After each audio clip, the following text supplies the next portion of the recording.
welcome to the deep dive. Today, we're really digging into the sex issue.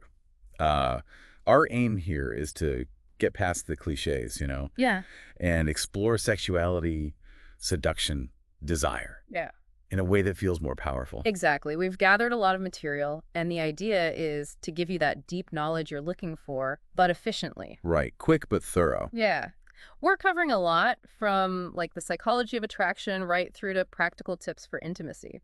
You might find some surprising things in here, a fresh perspective, without getting bogged down in jargon. Okay, let's start with seduction. I think a lot of us imagine, I don't know, those complex, maybe even manipulative games, Yeah. like in the movies. Sure, that's the cliche. But the sources we looked at paint a much more down-to-earth picture. It's less about an act. And more about authenticity. Kind of. More about tapping into something genuinely attractive within yourself. Mm. And interestingly, self-worth is a huge piece of this. How so? Well, the material points out that low self-esteem can really sabotage things. It can create this self-fulfilling prophecy of rejection. Like if someone doesn't text back immediately. Exactly. You jump to, oh, they're not interested, and then maybe you act distant or anxious. And that pushes them away for real? Wow. It becomes a cycle. Your fear kind of helps create the outcome. Okay, so it's not just if someone likes us, but how they like us. That sounds important. Very. There's this idea of reciprocity. We're drawn to people who seem to like us uniquely. Uniquely. Yeah. If someone seems to like everyone equally, their attention feels, well, less special, almost cheap, as one source put it. It's feeling uniquely desired that really sparks things. That makes sense. So you feel that spark, but then what? Acting on it's a whole other thing, right? Right. Especially if it's, say, a coworker or someone online. Right, and there's some practical advice here. The gut check. Gut check. Yeah, picture your ideal partner like their energy is a 10. Then when you meet someone, gauge their energy. Are they a 7 or above? Ah, so you're not investing in connections that drain you. Pretty much. Aiming for that 7 or above helps you avoid spending energy on connections that just aren't quite right, that feel depleting. It's about being intentional. Okay, let's shift to desire itself. It feels like it's not always just physical, is it? Sometimes it seems tied to something deeper, like how we feel about ourselves. That's a really key insight from the material. Desire is often deeply linked to our inner world, self-worth, body image, all that. One source even said desire is to own the wanting. So if you're struggling internally with self-acceptance or body image, that can absolutely impact your desire. It's not just about the external situation. That really highlights the internal landscape. And it makes me think about communication roadblocks in relationships. What do men find hard to talk about with female partners? Well, there's a telling example provided. A successful man, someone who'd achieved a lot, but what he really craved was just tenderness from his wife. Some acknowledgement. Just simple acknowledgement. Yeah. It shows that men often need emotional support and validation too, even if expressing that is hard. It definitely challenges the stereotype of men only wanting the physical stuff. And flipping that, why might some women struggle to show compassion to male partners? That was an interesting angle. It seems potentially rooted in this fear, maybe unconscious, of male emotional fragility, like a worry that showing too much compassion might cause him to crumble. Because society expects men to be the strong ones. Perhaps. And some women might feel they need their partner to stay strong so they feel safe enough to be vulnerable themselves. It's quite complex, these dynamics. It really sounds like a disconnect sometimes in how men and women might understand male sexuality. It's clearly not just about sex drive. Not at all. Men's sexuality is just as tied to internal states, anxiety, self-worth, needing validation, connection. That old stereotype of men just wanting sex and women holding the key to intimacy. It's just way too simplistic and, frankly, damaging. Which leads us into projection, right? Yeah. Seeing our own stuff in our partners. Exactly. Men might project a neediness onto a woman, seeing her as brittle and needing care, which isn't healthy. Like a parental dynamic. Right. Or the Madonna complex, struggling to see a respected woman as sexual or maybe feeling inadequate based on her sexuality. And women project too, of course, their own fears, expectations. Okay, let's talk intimacy. It's more than just physical, right? It involves risk. Definitely. Wow. Sexual intimacy, as defined here, is about feeling safe enough to reveal vulnerability. Like sharing a fantasy. Or initiating sex when you're not sure how it'll be received. Or admitting a sexual worry. It's risky. But the reward is connection. Authentic connection, yeah. But there are roadblocks. Like what? Oh, anxiety, anger, stress, resentment. Even just boredom or indifference, they all build walls. You need that safety, that vulnerability for real intimacy. Physical closeness isn't the same thing. Okay, aphrodisiacs. Oysters, chocolate. Is there any truth to it all? Or is it just placebo? Well, according to the sources, there can be real effects. They work in different ways. Some might affect brain chemistry, others blood flow, maybe even hormones. But not like Viagra, but Yeah. something. Yeah, subtler, generally. But potentially real physiological effects. And of course, belief and ritual play a part too, that mind-body connection is strong. Let's get specific. Mm. Ashwagandha. I hear that for stress. Right, it's an adaptogen, helps the body handle stress. And stress is a huge libido killer, right? Really? Studies also link it to better sperm health in men, but it's usually recommended more for occasional use, not constantly, and definitely not during pregnancy. Got it. What about maca?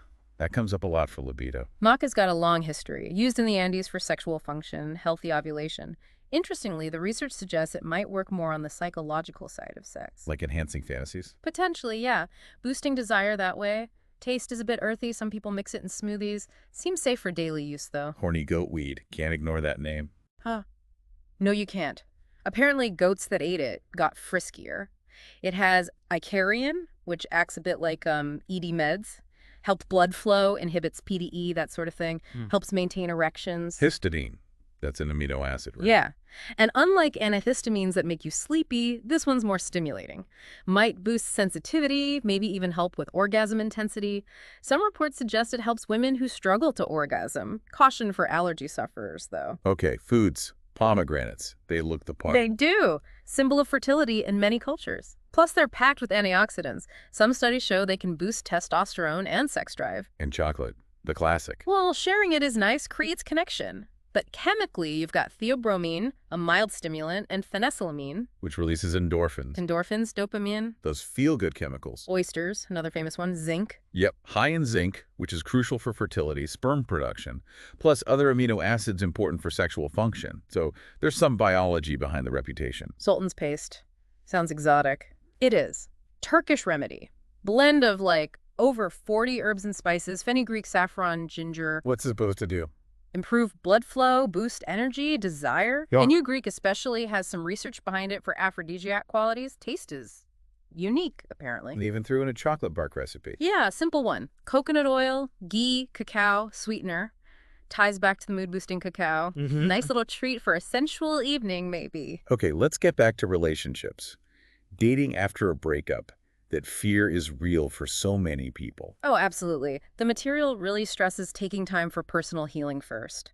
Process the hurt, Forgive yourself, forgive them maybe. Then you can approach dating again with an open heart. And for long-term couples.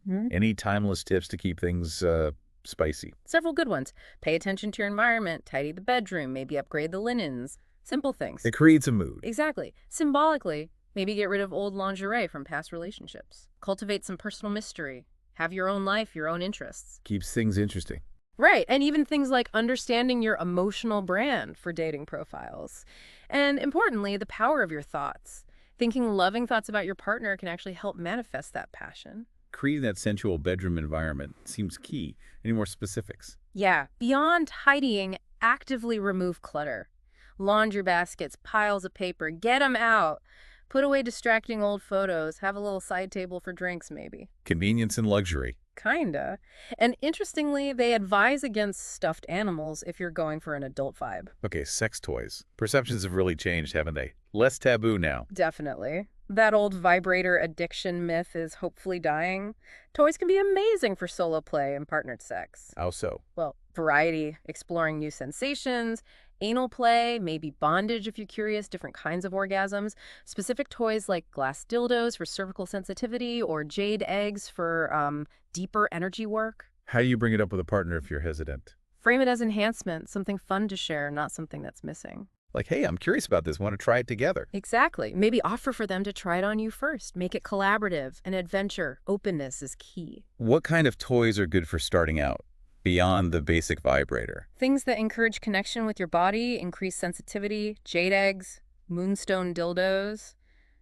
Anal plugs if you're exploring that, toys that help you be more present. And setting the mood. Yeah. Lube, blindfolds. Yeah, good quality lube is often essential. Blindfolds can heighten other senses for some people, and just being comfortable, a good surface to lie on so you can relax. Any warnings about buying toys, materials? Definitely. The industry isn't super regulated, so avoid cheap plastics or unlabeled stuff. They can contain toxic chemicals, phthalates. Stuff you don't want near sensitive areas. Exactly. Look for reputable brands. Consider medical-grade materials like stainless steel or glass. Be a conscious consumer. Okay, intimate body hair. Always a debate. What's the bottom line? The bottom line is, there is no bottom line. It's totally personal preference. What one person loves, another hates. So no right or wrong. Nope. The sources cover pros and cons. Shaving is easy but risks irritation, ingrown hairs. Waxing lasts longer but can be painful, irritating initially.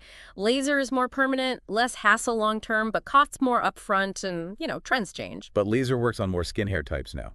Yeah, the tech has improved a lot. More options for more people. Friends with benefits. Seems simple, but often gets complicated, right? Very often. The reality rarely matches the easy-breezy movie version. Even an informal poll at GOOP showed mixed results. What makes it work or not work? Social psychologist Justin Leimiller points to things like your views on sex versus love, your expectations going in, and crucially, communication.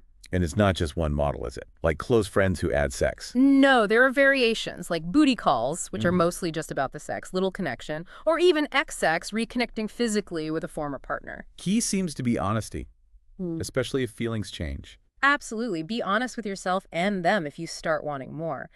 And know when to end it if you're not on the same page. Going back to just friends afterwards, that can be really tough. Let's talk about long-term relationships. That fading spark, it happens. People feel guilty, maybe notice others. It's super common. And feeling a fleeting attraction elsewhere doesn't automatically mean your relationship is doomed. Psychotherapist Barry Michels argues the surface reasons we give habits nagging are rarely the real issue.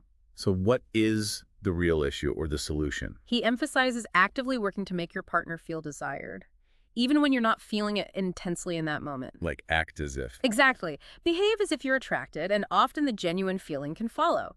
It's about conscious effort. And big life stressors, they must impact intimacy too. Hugely. You have to work harder as a team during tough times. And Michel says the one enduring turn-on is deep knowing. Knowing their vulnerabilities. And letting them know yours. That profound connection, that bravery to stay open, as Anais Nin put it, that's what sustains intimacy long-term. Libido. Yeah. It comes and goes, right? It's not always on. Absolutely not. It ebbs and flows. Psychologist Shannon Chavez takes a holistic view look at the root causes. Stress is a major killer. Stress kills everything fun. Pretty much. And she links sexual energy to creative energy. If one's blocked, the other often is too. Importantly, don't compare your libido to others.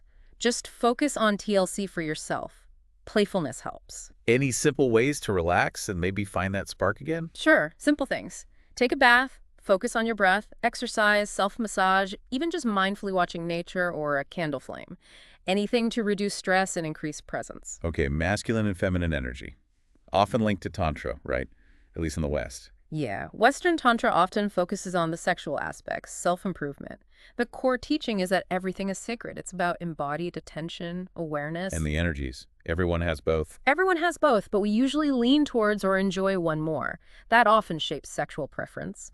Feminine essence is described as flow, beauty, surrender, being ravished. And masculine. Focus, direction, penetration, emptiness, or stillness. Tantra suggests attraction follows principles you can learn and practice. It's about balancing these within yourself, too. What you practice most becomes strongest. How can you increase erotic friction using this? A practical example. One partner consciously steps into feminine energy, maybe a bath, chatting with a friend, feeling receptive. The other steps into masculine quiet focus, maybe reading, creating that still presence. Doing this before coming together can increase the charge. Shame around pleasure. Where does that come from? It feels so ingrained sometimes. Often from judgmental value systems, cultural conditioning, maybe religious ideas of sin. Things that aren't necessarily true or helpful. Exactly. It's important to question negative messages about sex, especially those not from female perspectives. Think about negativity around menstruation, for example. Letting go of that internalized stuff is key to accessing pleasure without shame. First sexual experiences. Yeah. They can be all over the map, can't they? Hugely varied. The anonymous stories show everything from anticipated and safe to casual, underwhelming, even experiences driven by wanting to feel desirable. It really shapes us. Fetishes and kinks. The terms can be loaded. How should we understand them? Definitions are debated, but generally, kink is a non-normative interest alongside other sex, while a fetish might be a more intense focus on something outside the mainstream. People often feel shame initially. A lot of shame and fear, yes. But finding community, often online first, can bring acceptance and normalization. And if your partner reveals a kink, Empathy is key. Ask questions, be open-minded. Remember, disclosing takes huge trust and courage. jades. They've been controversial but also popular. What's the idea? The practice often involves creating a ritual, setting intentions, using the egg for self-pleasuring while focusing energy in the body. What do people report? Often a greater connection to their sexual energy, their pelvic region. One story mentioned using it alongside Kundalini yoga to reconnect after divorce. Open relationships, more talked about now. What makes them work? It varies hugely, but core elements are mutual desire, both partners truly want it, and rock-solid communication. Rules are important. Crucial. Very clear agreements on what's okay, what's not, one-night stands, ongoing FWBs, emotional involvement. Start limited maybe and revise as you go. Honesty and that commitment to still come home to the primary partner builds trust. Can they be closed again? Absolutely, it's fluid. But if sexual incompatibility persists despite trying openness, couples need to assess if the relationship works otherwise or if separating might be better. What about just plain vanilla sex? Is that okay in this age of seeming sexual Olympics? Totally okay. If it's pleasurable and satisfying for both partners, that's all that matters. Don't feel pressured by external expectations. Focus on mutual pleasure, whatever that looks like for you. Okay, good. Pornography, is there such a thing? Mainstream stuff gets a lot of flack. Filmmaker Erica Lust certainly thinks so. She critiques mainstream porn as often sexist, unrealistic, male-focused. So what's her alternative? Ethical, orgasm-inducing porn, often from a female gaze. Relatable context, narrative, actual sexual collaboration, mutual pleasure. She started making films out of disappointment with the degrading stuff she saw. Why is so much mainstream porn considered bad? Historically male-focused perpetuates stereotypes. The internet pressure for more extreme content doesn't help either. Often loses passion, intimacy, mutual focus. Less foreplay, more focus just on male climax. Let's talk normal versus bored in sex. Is there a normal? Not really. Normal is what feels satisfying for the specific couple. A healthy sex life is one where both partners feel fulfilled by the amount and quality. What if drives are mismatched? Compromise is key. Maybe the higher desire partner uses self-pleasuring sometimes, mutual support. And boredom. Is it inevitable? It's common in long-term relationships. Think of sexual seasons, spring, summer, fall, winter. Desire fluctuates. Don't panic in winter. Communicate. But boredom can also just be laziness, lack of imagination. Can Tantra help with boredom? Potentially. It goes beyond just pleasure, emotional expression, exploration, healing, sacred connection, scheduling sex. Mixed views. Can help prioritize, but might kill spontaneity if you don't keep flirting day to day. Oral sex. Such varied feelings about it. Definitely. Huge range of preferences for giving and receiving. Receiving can feel vulnerable, especially for habitual givers. Self-consciousness is common too. And pressure to perform. Yeah, that pressure to give the best ever can kill enjoyment. Receiving requires surrender, which can be hard due to past stuff, feeling unworthy, body issues. Giving might feel easier sometimes. Obligation or enjoying pleasing? Both can be true, but focusing only on technique misses the chance to really worship your partner. If you want more oral sex, be honest, open, express appreciation first, then state your desire gently. BDSM, it's a huge spectrum, isn't it? Not just pain. Right. From blindfolds to much more intense play. The misconception is it's all about pain. It's really about exploring sensation, power dynamics, maximizing pleasure within agreed boundaries. Pain and pleasure are subjective. What helps make it positive? Forethought. Organization, trust, consent, safe words, open communication, absolutely essential. Tools like cuffs, cords, whips, feathers offer different sensations. Alternating roles, exploring full body stimulation. Anal play often comes up here too. Yeah, potential for intense pleasure due to nerve endings. Prostate perineal sponge. Aversion often stems from lack of education or body shame. Preparation advice emphasizes communication, self-exploration, associating it with pleasure. Fantasies. How do we talk about them? What can they tell us? Sharing can deepen intimacy. Start simple, watch porn together, discuss what turns you on, read sex advice books aloud. Distinguish between fantasies to discuss versus ones to potentially act out. And psychologically. They can be a portal to deep, maybe unconscious desires, possibly formed young. Culture shapes them too: powerful women, fantasizing domination, etc. The key is acceptance without judgment, while bringing consciousness and love to your sexuality. Even disturbing fantasies can evolve. How to encourage a partner to share. Notice what turns them on already. Ask direct questions. Create a really safe, non-judgmental space. That's crucial. Casual sex. Can emotions truly stay out of it? It's hard to completely separate them, even if that's the intention. Honesty is vital if feelings change unexpectedly. And for personal pleasure. Masturbation is the best way to learn your own body. And in casual sex, maybe let go of orgasm pressure. Focusing on presence and enjoyment often works better anyway. Threesomes. Common fantasy, complex reality. Very complex. Anonymous accounts show experiences range from fun to awkward, if considering it with a partner. Discuss pros, cons, fears, set very clear rules and boundaries, address health relationship risks. Stranger versus known third makes a difference. Big difference in dynamics. If you're the third, communicate, ensure everyone's truly enthusiastic, watch for power imbalances or lack of rules between the couple. Gender differences in interest exist too. Men often more initially keen on two women. Women may be more interested in two men or same-gender threesomes. Orgasms. Should we broaden how we think about them? Yes. Move beyond a rigid script. Embrace a wider world of pleasure possibilities without fixed goals. It can be liberating. Orgasm equality.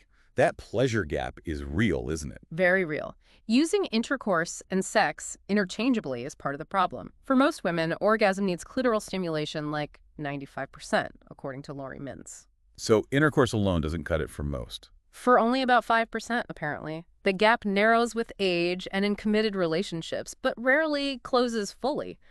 Peggy Orenstein's water glass analogy really hits home about lack of reciprocity. Yeah. Overvaluing intercourse, undervaluing clitoral stimulation, that's the core issue. Is there an evolutionary theory? One theory suggests women's difficulty orgasming from penetration alone helps select attentive partners. The simple fix: know your body, feel entitled to pleasure, communicate your needs, including self-stimulation during partnered sex if needed. What's orgasmic meditation? It's like the yoga of sex. A partner strokes the woman's clitoris for 15 minutes, said to benefit both. Humor in sex. Important. Super valuable, lightens the mood, diffuses tension, strengthens bonds. Those funny mishap stories often become fond memories. Even jokes can turn into turn-ons sometimes. Multiple orgasms. Myth or reality? Reality for some, but not a necessary goal. It's having more than one orgasm without losing arousal. Patterns vary: rapid succession or brief pauses. Intensity can vary too. Ranges reported from 2 to 6, rare cases higher. But a single satisfying orgasm is great. Tips for exploring multiples. Focus on physical feelings via mindfulness. Maybe back off direct clitoral stimulation after the first one, move elsewhere, pause briefly, keep tuning into body sensations. Masturbation. Why the different societal views for men and women? Historically, male masturbation was normalized, female wasn't discussed openly. Alexander Jameson reframes it as self-pleasure, sexual self-exploration, vital for women's self-acceptance and integrating desires. Benefit. Increased desire, learning what feels good, releasing oxytocin, lowers stress hormone cortisol, helps emotional eating, emotionally, self-understanding, better orgasms, solo or partnered, boosted confidence. What about mutual masturbation? Great for bonding, hormones. Introduce it with conversation, maybe start with different levels of assistance, the differing societal views, patriarchal roots. We need pleasure education for girls. And the conversation is thankfully becoming more inclusive of fluid queer identities. Clean products, lube, condoms, toys. What should we look out for? Lack of strict FDA regulation is an issue. Potential toxins. Vaginal and tissues are highly permeable. Like parabens in lube. Yes, known endocrine disruptors. Read labels carefully. Brands like Sliquid, Province Apothecary aim for cleaner ingredients. Condoms, latex allergies, chemicals like nitrosamines are concerns. And toys? Many are absorbent, can harbor bacteria, fungus. Clean well, maybe use condoms with them. Avoid cheap plastics. Look for trusted makers. Consider medical-grade stainless steel or glass to avoid phthalates. Gender construction. It's more than biology, right? Definitely.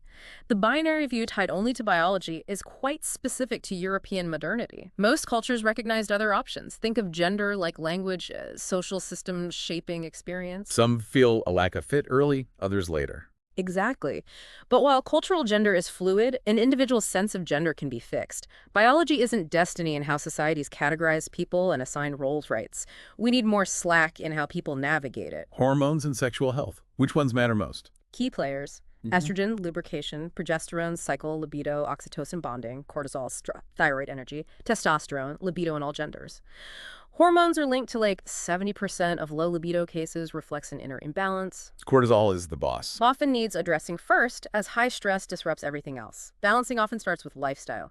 Diet, exercise, detox support, stress management. Birth control pills. Can lower testosterone, leading to dryness, low arousal for many. Issues might persist after stopping. Some links to increased breast cancer risk too. First step for balance: food first.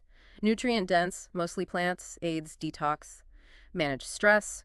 Play, socialize, baths, meditation, yin yoga. Always talk to a doctor. Yes. Prioritize sexual well-being. Discuss risks, benefits of therapies. Natural protocol often goes. Lifestyle supplements, then herbs, like maca, then bioidenticals if needed, under supervision. Hormones affect emotions too. Managing the amygdala is tough. Aging and menopause. Like a second puberty. Can feel that way. Hormonal chaos. Perimenopause. Irregular cycles, mood swings, anxiety, sleep issues, hot flashes, libido changes. Menopause itself. Sweats, hot flashes, insomnia, depression possible. Rule out thyroid issues too. Physical X. Can lead to depletion, adrenal fatigue. Lack of estrogen affects the vagina. Thinning walls, less lubrication elasticity, potential pain. Clitoral sensitivity, orgasm can change. Reduced blood flow compounds dryness. Vaginal lasers can help. Herbs. Herbs, Vitex, black cohosh, etc. Supplements, maca, ashwagandha. Get pro advice on dosage sourcing. Bioidentical hormones, biologically same as ours. Custom compounded, various delivery methods. Pelvic floor health. More than just Kegels. Way more. Crucial for bladder bowel control, sexual function orgasm, core connection, back hip stability, even lymphatic drainage.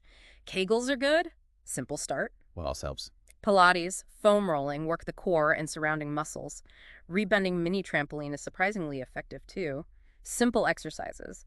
Stress on off button, contract relax vaginal muscles. Goddess roll, foam roller exercise. Sexual trauma. How is it defined? By the body's response, not just the event. Its impact can be greater due to the deep physical psychological intrusion. Brain and body process it together. So treatment needs a physical component. Often, yes. Somatic therapies help survivors reconnect with their bodies safely. Dissociation is common, hard to treat with talk therapy alone. Vaginal dryness, again, very common, especially post-menopause. Yes, due to lower estrogen, sometimes testosterone, less lubrication, discomfort. Genitourinary syndrome of menopause, vaginal atrophy, affects many, often underreported. See your gynecologist. Vaginal estrogen, creams, rings, tablets. Hormone-free moisturizer slews, Replens, vaginal DHEA. Dietary phytoestrogens, flax, soy. Vitamin D, probiotics might help. And those newer vaginal laser treatments offer a hormone-free option for painful sex. Prostate health. What's its role in sex? Main role is urinary reproductive, semen fluid. Exact link to pleasure still debated, but stimulation of perineum or internally near prostate can be pleasurable for some. Warning signs. Cancer risk. Dysfunction signs. Urinary issues, frequency, weak stream, pain, blood and urine easement. Early cancer often has no symptoms. Treatments vary, surgery, radiation, etc. Nerve proximity means erection function can be affected. Cardiovascular health is important for prostate health. Sex addiction versus out-of-control sexual behavior, OCSB. Some therapists, Braun Harvey Vigorito, prefer OCSB. Focuses on the person's subjective feeling of being out of control, separates feeling from behavior. Less stigma than addiction. Looks at underlying issues. Yeah, internal conflict. Term came from Dr. Bancroft, meant to be non-evaluative. Many feeling out of control haven't maybe made peace with their erotic nature. Don't self-diagnose a partner. Consult a certified sex therapist experienced in sexuality.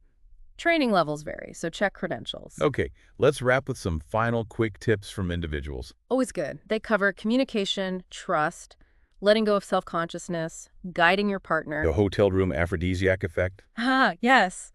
Prioritizing real desire, finding compatible partners, relaxing, being mentally present, embracing a confident porn star attitude toward your own pleasure. Lots of good nuggets there. Well, this has been quite the deep dive. We've covered so much ground on sexuality, seduction, desire. Hopefully it sparks some new thoughts. It's such a vital conversation. Like Esther Perel says, silence around sex can be so damaging. Asking questions is key. Absolutely.